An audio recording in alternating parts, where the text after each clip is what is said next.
Selamat datang di channel Satu Sisi. Channel ini masih dalam tahap pengembangan konsep dan teori. Dan di channel Satu Sisi ini, akan membahas hal-hal ganjil seputar mitos, misteri, mitologi, sejarah, legenda, dan dimensi lain dunia.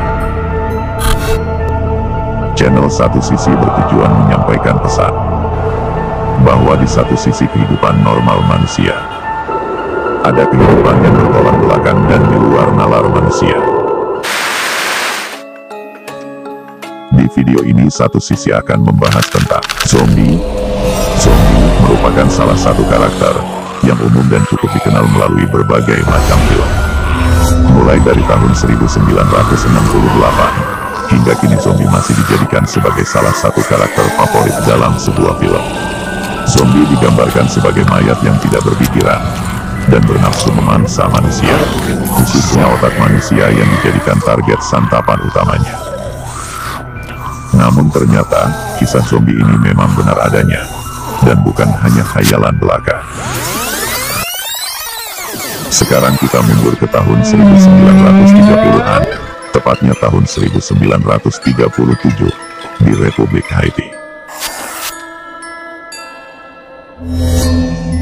Republik Haiti adalah sebuah negara di Karibia yang meliputi bagian barat Pulau Hispaniola, dan beberapa pulau kecil lainnya di Laut Karibia. Haiti merupakan negara kedua yang merdeka di benua Amerika setelah Amerika Serikat. Menurut ajaran Voodoo, dukun ilmu hitam atau pendeta Voodoo yang disebut Bokor, bisa menghidupkan kembali manusia yang sudah mati. Zombie tidak memiliki kemauan sendiri, sehingga selalu berada di bawah kendali sang majikan. Zombie juga merupakan nama untuk dewa ular Voodoo, yang bernama Dambala Wedo, yang berasal dari Nigeria Kongo, yang dekat dengan kata Nzambi, yang dalam bahasa Kongo berarti dewa. Pada tahun 1937, ada seorang peneliti yang bernama Zoraniale Hurston, yang melakukan riset folklore di Haiti. Folklore dapat meliputi cerita rakyat, legenda, musik, sejarah lisan, pepatah, lelucon, tahayul, dongeng, dan kebiasaan yang menjadi tradisi dalam suatu budaya, subudaya, atau kelompok. Zoraniale Hurston menemukan kasus Felicia Felix Mentor yang meninggal di usia 29 tahun, dan sudah dikubur pada tahun 1907. Cerita berawal dari ketika, pada suatu pagi di bulan Oktober tahun 1930-an, sejumlah warga desa kaget bukan kepalang dan berlarian ketakutan ketika melihat seorang perempuan telanjang muncul di tengah-tengah desa. Matanya terlihat kosong, suaranya serak dan berat. Ternyata perempuan itu adalah Felicia Felix Mentor, yang sudah meninggal 30 tahun yang lalu. Dan penduduk desa percaya bahwa mereka sering melihat Felicia suka berkeliaran di jalan-jalan. Kasus yang sama juga dijumpai pada beberapa orang yang lain. Beberapa puluh tahun kemudian, seorang ahli etnobotani Kanada bernama Wade Davis mengangkat kasus zombie dari sudut pandang farmakologi. Wade Davis lalu menulis dua buku yang berjudul The Serpent and the Rainbow 1985 dan Passage of Darkness, The Ethnobiology of the Haitian Zombie 1988. Menurut hasil penelitian Wade Davis sewaktu berada di Haiti tahun 1982,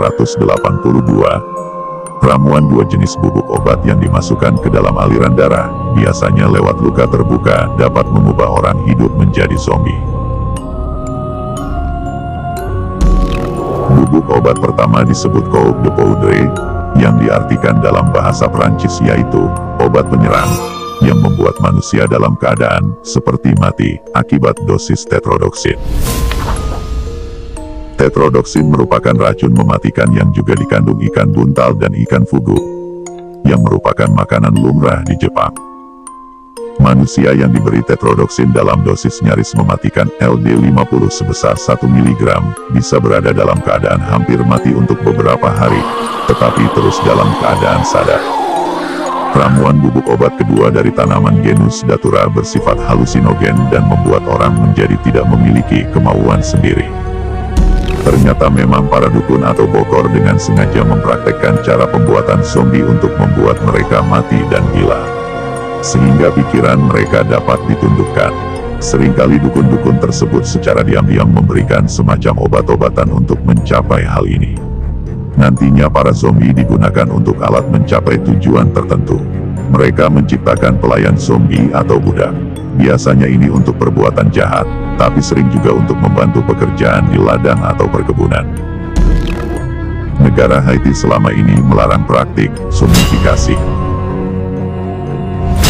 Zora Hurston berusaha mencari kebenaran kabar burung yang mengatakan zombie adalah manusia yang telah diberi ramuan obat-obatan, namun tidak berhasil menemukan orang yang mau membuka mulut tentang rahasia zombie.